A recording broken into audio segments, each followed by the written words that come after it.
Claustrophobia, Part 2. Let's talk about the symptoms of claustrophobia. When exposed to a trigger, the body triggers to a fight or fight response, causing mild nervousness to serve panic attacks.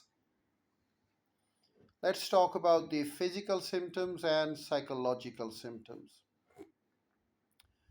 The physical symptoms include shortness of breath and hyperventilation,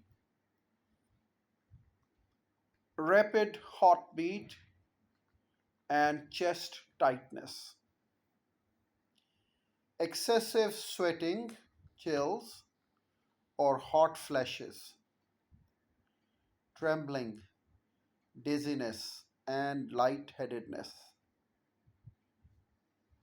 nausea, headaches, or dry mouth. These are the physical symptoms. Let's talk about the psychological symptoms. Overwhelming anxiety or dread, intense urge to flee the situation, fear of suffocation or fear of dying, fear of losing control, feeling of confusion or disorientation. Let's talk about the main causes of claustrophobia. The exact underlying cause is not fully understood, but it is generally attributed to a combination of factors. Past trauma, experiences during childhood and adolescence, such as being trapped in a small space, getting lost in a dense crowd, or experiencing turbulence on a flight. Conditioned response, brain conditioning where a specific situation becomes linked to a panic or danger over time. Spatial perception. Some research, like the studies noted by the American Psychological Association, indicates that individuals with claustrophobia might project an exaggerated personal space bubble, making them more sensitive to the closed surroundings. Genetics. A family history of anxiety disorders or specific phobias increases a person's vulnerability. What are the treatment options? Claustrophobia has a very high recovery rate.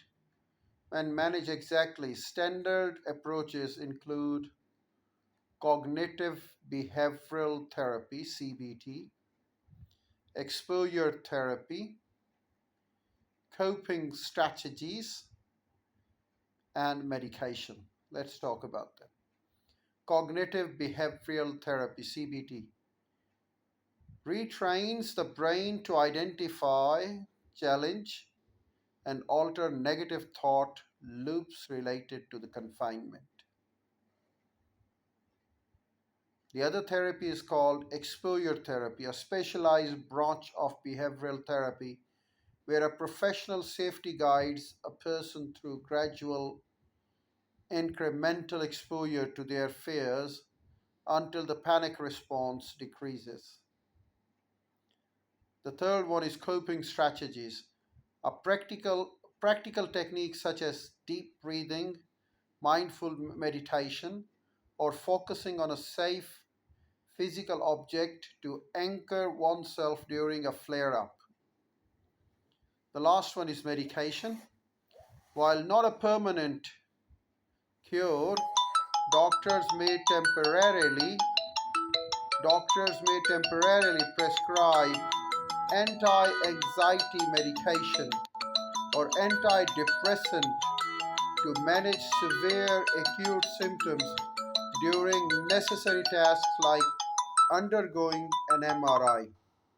Of course, the patients get very much frustrated when they are exposed to MRI.